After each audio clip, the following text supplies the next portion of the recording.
మన ప్రభువును రక్షకుడైన యేసుక్రీస్తు పరిశుద్ధ నామమున ప్రియాను సమాప్తిదాని వల్ల మరో రకాల సమయం దేని వాక్యాన్ని ధ్యానించడం ముందుగా ప్రార్థన చేసుకున్నాం. ప్రార్థన కృపగల తండ్రి దయగలమైన సేమి బంగారు పాదాలకు లెక్కైన వందనాలు స్థితులు స్తోత్రములు గతించిన రాత్రి తల్లి రేఖల చాటును కాచి కాపాడి సంరక్షించింది. మరో రకాల సమయం సజ్జలు లెక్కించే ప్రార్థించండి. వాక్యమైందో వాక్యం ద్వారా మాతో మాట్లాడి మీరే మహిమ గంట ప్రభావాలు పొందని చేస్తున్నాము నడుచున్నాం తండ్రి. ఆమె ప్రియాని సంఘం ప్రియాని బిడ్డలను వీళ్ళకి ఏర్పాటు చేయలేని వాక భాగము అపోస్తులైన పౌలు హెబ్రీయులకు రాసిన పత్రిక 7వ అధ్యాయము 4, 5, 6 వచనాలు ధ్యానం చేస్తున్నాం. అపోస్తులైన పౌలు హెబ్రీయులకు రాసిన పత్రిక 7వ అధ్యాయము 4, 5, 6 వచనములు ఈ విధంగా రాయబడింది. ఇతడెంత గనుడో చూడుడి, మూల పురుషుడైన అబ్రహాము అతనికి కొల్లగొన్న శ్రేష్టమైన వస్తువులలో 10వ వంతు ఇచ్చెను. మరియు లేవి కుమారులలో నుండి యాజకత్వము పొందువారు తమ సహోదరుల అబ్రహాము గర్భవాసము నుండి పుట్టినను ధర్మశాస్త్రము చొప్పున వారి యొద్ద అనగా ప్రజల యొద్ద 10వ వంతు పుచ్చుకొనుటకు ఆజ్ఞను పొంది ఉన్నారు. కానీ వారితో సంబంధించిన వంశావళి లేనివాడైన మెల్కీసెదెకు అబ్రహాము వద్ద 10వ వంతు పుచ్చుకొని వాగ్దాన మూలమున పొందిన వానిని ఆశీర్వదించెను. ప్రియదేవుని ప్రియదేవుని విడలారా, దేవుని యొక్క ఆశీర్వాదాలు. ఇక్కడ నీతిరాజుని గురించి పౌలు చెప్తున్నాడు. నీతిరాజు అనగా ప్రభువుని గురించి. ప్రభువు తాను ఈ లోకానికి రాకమునుపు తండ్రి ఏదైతే ఉద్దేశించారో ఆ ఉద్దేశించిన దానిని ఇక్కడ మరి విశ్వాసులకు తండ్రిగా, అనేకులకు తండ్రిగా పిలువబడుతున్న అబ్రహామును ప్రస్తావన చేశాడు. ఈ అబ్రహాము ద్వారా అంటే జనములకు తండ్రిగా అబ్రహాము నుంచిన దేవుడు ఇక్కడ శ్రేష్టమైన వస్తువులను అనగా మూల పురుషుడైన అబ్రహాము అతనికి కొల్లగొన్న శ్రేష్టమైన వస్తువులని అంటాం. అంటే అబ్రహాము ఏదైతే దేవుణ్ణి ఆశించాడో, దేవుని అడిగాడో, ఆ అడిగిన దానిని దేవుడు అతనికి అనుగ్రహించాడు. అంటే తాను దేవుని సన్నిధిలో తాను ఏదైతే ఒక తీర్మానాన్ని కలిగి ఉన్నాడో ఆ తీర్మానానికి దేవుడు అనేక జనములకు తండ్రిగా అబ్రహామును చేశాడు. కాబట్టి ఇక్కడ పౌలు చెప్తున్న మాట, ఇతడెంత గనుడో చూడుడి, మూల పురుషుడైన అబ్రహాము అతనికి కొల్లగన్న శ్రేష్టమైన వస్తువులలో 10వ వంతు ఇచ్చాను. అంటే ఇతని యొక్క ఘనతను, అంటే దేవుని చేత దేవుని ద్వారా ఆశీర్వదింపబడ్డ వారు అనేకమైన మేలులతో ఉపకారములతో వారు జీవించేవారై ఉంటారు. కాబట్టి ఆ జీవన సంబంధమైన విషయాలను పౌలు ప్రస్తావన చేస్తూ ఇక్కడ అంటున్నాడు, ఇతడంత గనుడో చూడుడి అంటున్నాడు. అంటే ఎవరిని? అబ్రహామును గురించి, అబ్రహాము యొక్క మరి కార్యాలు దేవుడు తన పట్ల చూపిన విషయాన్ని చెప్తూ మూల పురుషుడైన అబ్రహాము అతనికి కొల్లగొన్న శ్రేష్టమైన వస్తువులలో 10వ వంతు ఇచ్చాను అంటున్నాడు. అంటే శ్రేష్టమైనది అంటే దేవుని చేత ఆశీర్వదింపబడేదిగా, దీవింపబడేదిగా, దేవుని చేత అందుకునేదే ఉన్నది. ఇది పరసంబంధమైనదిగా దేవుడు మనకి అనుగ్రహించేది. కాబట్టి ఇక్కడ ఈ శ్రేష్టతను, ఈ శ్రేష్ట వస్తువులలో 10వ వంతు ఇచ్చను అంటున్నాడు. అంటే ఏంటి? తాను దేవుని యొద్ద నుండి ఏదైతే పొందుకున్నాడో ఆ పొందుకున్న దానికి తిరిగి దేవునికి తాను సమర్పించువాడై ఉన్నాడు. కాబట్టి మరియు లేవి కుమారులలో నుండి యాజకత్వం పొందిన వారు అంటే ఎవరైతే యాజకత్వాన్ని చేయవలసి ఉందో ఆ యొక్క యాజకత్వాన్ని పొందుకున్న ఆ లేవి కుటుంబాన్ని బట్టి, కుమారులను బట్టి ఇక్కడ పౌలు ప్రస్తావిస్తున్నాడు. తన సహోదరులు అబ్రహాము గర్భవాసం నుండి పుట్టినను అంటే ఎవరు?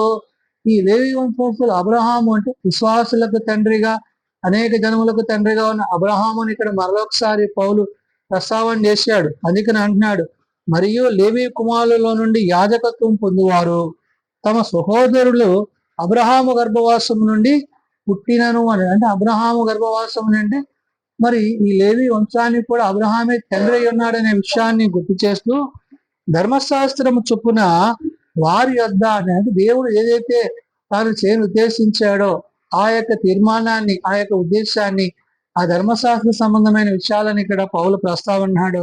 ధర్మశాస్త్రము చొప్పున వారి యొద్ద అనగా ప్రజల యొద్ద 10వ వంతు పుచ్చుకొనుటకు ఆజ్ఞను పొంది ఉన్నవారు గాని అన్నాడు. అంటే ఏంటి? ఈ యొక్క లేవి వంశస్థులు యాజకత్వాన్ని జరిగించేవారు ఆ యొక్క దశమ భాగాలను పొందుకునేడానికి అర్హత కలిగిన వారు, దేవుని చేత దేవుని ద్వారా వారు దాన్ని కలిగి ఉన్నవారు అనే విషయాన్ని పౌలు ప్రస్తావన చేశాడు. కాబట్టి వారితో సంబంధించిన వంశావళి లేనివాడైన మెల్కీసెదెకు అంటే ఏంటి? ఈ ప్రభువును గురించి, ప్రభు యొక్క చిత్తాన్ని గురించి, ప్రభు యొక్క ఉద్దేశాన్ని గురించి, అంటే ఈయన లేవి వంశస్థుడు కాకపోయినా దేవుని యొక్క చిత్తంలో తండ్రి యొక్క ఉద్దేశాన్ని నెరవేర్చిన కుమారుడైన క్రీస్తుని గురించి ఇక్కడ పౌలు చెప్తున్నాడు. వారితో సంబంధించిన వంశావళి లేనివాడైన మెల్కీసెదెకు అబ్రహాము వద్ద 10వ వంతు పుచ్చుకొని వాగ్దానములను పొందిన వారిని ఆశీర్వదించను అని. కాబట్టి ఇక్కడ దేవుని చేత దేవుని ద్వారా ఏదైతే కలిగి ఉన్నదో ఆ కలిగి ఉన్న దానిని బట్టి అనేకులకు ఆశీర్వాదకరంగా దీవెనకరంగా ఆ దీవెనలు అనేకులకు అందే రీతిగా దేవుడు వారిని ఉంచాడు. కాబట్టి నేడు ఈ యొక్క నీతిరాజును గూర్చి, ప్రభువును గూర్చి ఆయన మరి దేనిని గూర్చి అయితే మనకు తెలియజేస్తున్నారో ఆ మెల్కీసెదెకు క్రమము చొప్పున ఆయన నిరంతరము యాజకత్వాన్ని జరిగించేవాడుగా, తండ్రితో మానవునికి అనుసంధానముగా ఆయన మధ్యవర్తి ఉన్నాడు. కాబట్టి ప్రతివాడు కూడా క్రీస్తునొద్దకు చేరవలసి అన్నాడు. ఎవరైతే ప్రభువునందు విశ్వాసం కలిగి ఉంటారో, ఎవరైతే ప్రభువునందు నిరీక్షణ కలిగి ఉంటారో అటివారు ఆ యొక్క యాజకత్వాన్ని అంటే దేవుని యొక్క చిత్తములో దేవుడు అనుగ్రహించి దానిని పొందుకుంటారు. ఇందును బట్టే పౌలు ఆనాడు హెబ్రీ సంఘానికి నేడు సార్వత్రిక సంఘానికి చెప్తున్న మాట ఏంటంటే, నీతిరాజును మనం కలిగి ఉంటే ఆ నీతిరాజు అయిన ప్రభువు మన సమస్తమైన వాటి మీద అధికారినిగా ఆధిపత్యాన్ని కలిగిన వారిగా మనల్ని ఆయన ఉంచుకుంటాడు. కాబట్టి మొదట ఆయన నీతిని ఆయన రాజ్యాన్ని మనం వెదిగినప్పుడు ధర్మశాస్త్ర ప్రకారము ఆనాడు పౌలు ఏదైతే చెప్తున్నాడో మరి కొల్లగొన్న శ్రేష్టమైన వస్తువుల్లో 10వ వంతు ఇచ్చెను. కాబట్టి మరి లేవి కుమారుల నుండి యాజకత్వం పొందిన వారును తమ సోదరులు అబ్రహాము గర్భవాసం నుండి పుట్టినను ధర్మశాస్త్రము చొప్పున వారి యొద్ద అనగా ప్రజల యొద్ద 10వ వంతు పుచ్చుకొనుటకు ఆజ్ఞను పొంది ఉన్నారు కానీ అంటే దేవుడి ద్వారా ఆ పొందుకున్న ఆజ్ఞను వారు ఏం చేశారంటే కొనసాగించారు. కాబట్టి నేడు మనం కలిగి ఉన్న దాంట్లో దేవునికి ఇచ్చే విషయంలో ఏమాత్రం వెనుకైక 10వ వంతు దశమ భాగాలను దేవుడికి ఇస్తూ దేవుని ద్వారా అనేకమైన మేలులు ఉపకారాలు పొందుకునేవారుగా ఉండాలి.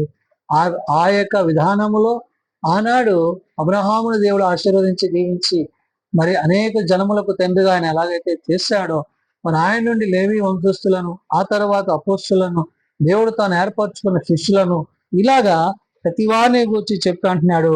వారితో సంబంధించిన వంశావళి లేని వాడైన మెల్కీసెదెకు అబ్రహాము వద్ద 10వ వంతు పుచ్చుకొని వాగ్దానములను పొందిన వారిని ఆశీర్వదించమంటున్నాడు. కాబట్టి వాగ్దానం చేసిన దేవుడు నమ్మదగిన వాడు. కాబట్టి ఆ వాగ్దానాన్ని పొందుకునేవారిగా, ఆ వాగ్దానాన్ని ఫలాన్ని కలిగిన వారిగా, ఆ వాగ్దాన భూమిలో ప్రవేశించే వారిగా మనమందరము ఆత్మతో సత్యముతో క్రీస్తు యొక్క మాటల చేత పౌలు ఆనాడు ఏదైతే హెబ్రీ సంఘానికి బోధించాడో ఆ బోధనను బట్టి స్థిర విశ్వాసములో నిత్యరాజ్యాన్ని పొందుకునే వారు ఉండాలని పరిశుద్ధాత్మ దేవుడు ఉదయకాల సమయం తెలియజేసిన మాటలు ప్రార్థన చేసుకుందాం. మహోన్నతుడ, కృపగల తండ్రి, దయగల మా ప్రభువ, నిజమైన ఆయన నిరంతరము యాజకత్వాన్ని జరిగిస్తూ తండ్రితో మానవునికి ఉండవలసిన సంబంధాన్ని కుమారుడైన నీవు మా మధ్య నివసించి మా కొరకు మా పాపముల కొరకు మరణించి ప్రాణమర్పించి తిరిగి లేచి సజీవుడివై నాయన తిరిగి మళ్ళా రానయ్యున్నావు. కాబట్టి నాయన నేడు మీరు మా మధ్య నుంచి ఆదరకర్త అయిన పరిశుద్ధాత్మ ద్వారా మేము నీ యందు నిలిచుటకు జీవించుటకు నీ వాగ్దానమందు నిరంతరము నిలిచిన వారమై నీ వాగ్దాన భూమిలో ప్రవేశించే వారమై నీతో యుగాలు జీవించే వారముటకు సహాయం దయచేయండి అయ్యా. ఎవరైతే ఇంకా నేను ఎరుగక తెలియక తమ హృదయాలు కఠినపరుచుకుంటున్నారు, తమ హృదయాలను ఆయన గాయపరుచుకుంటున్నారు, అటు వారికి మారు మనసు పాపక్షమాపణ దయచేయండి. నిజరక్షకుడు నిన్ను బట్టి నీ మాటలను బట్టి జీవించుటకు నీ సహాయం దయచేయండి. నిజమైన ఆయన నిత్యము మా నిమిత్తము మా పాపముల నిమిత్తము మరణించిన నిన్ను బట్టి మేము ఎటు రీతిగా జీవించాలో ఎరిగి గ్రహించి ఆ ప్రకారం జీవించడానికి మాకు నేర్పించాను. చిన్నబిడ్డలు, యవనులు, పెద్దలు, వృద్ధులు ప్రతి వారిని వారి వారి తరగతుల చొప్పున ఆశీర్వదించి దీవించి మీ రెక్కల చాటును బలపరుస్తున్నాను. మీరు దాని పరిచర్యల సేవలో మీ సన్నిధి తోడ్పాటు మీ తోడు దీవెన మా అందరికీ దయచేయమని ఏ సమర్పణను ప్రార్థించి వేడుకొంటున్నాం తండ్రి. ఆమేన్. పరలోకమందున్న మా తండ్రి, నీ నామం పరిశుద్ధపరచబడుగాక, నీ రాజ్యం వచ్చుగాక, నీ చిత్తం పరలోకమందు నెరవేర్చినట్టు భూమి మీద నెరవేరుగాక. మానద నాన్నడు మాకు దయచేయం. మళ్ళా ప్రార్థన చేసిన వారిని మేము క్షమించిన ప్రకారం ఆ ప్రార్థన గురించి శోధనలో తేకాల్సింది తప్పించింది. రాజ్యము, శక్తి, మహిమ నిరంతరం నీవే తండ్రి. ఆమేన్. మన పరమతండ్రి అయిన ప్రేమ, ప్రభువైన యేసుక్రీస్తు కృప, ఆదరణకర్త అయిన పరిశుద్ధాత్మ సహాయము సదా తోడైండి సంరక్షించును గాక. ఆమేన్.